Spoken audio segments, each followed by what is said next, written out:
આજે આપણે કંટોલાનું શાક બનાવીશું. તે માટે આપણે કંટોલા છે તેને આપણે સાલ ઉખેડી અને આપણે સમારી લઈશું. હવે આપણે કંટોલા છે તે સમારીને તૈયાર કરી લીધા છે. તેમાંથી બીજ પણ આપણે કાઢી લીધા છે. હવે આપણે તેને વઘારી લઈશું. હવે આપણે શાક વઘારવા માટે તેલ છે તે ગરમ કરવા મૂકીશું.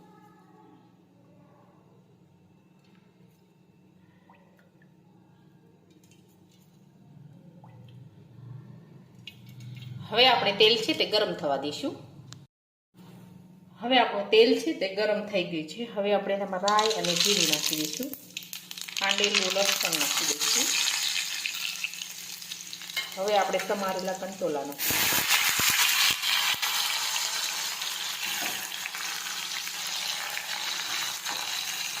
હવે આપણે સાતળી દઈશું.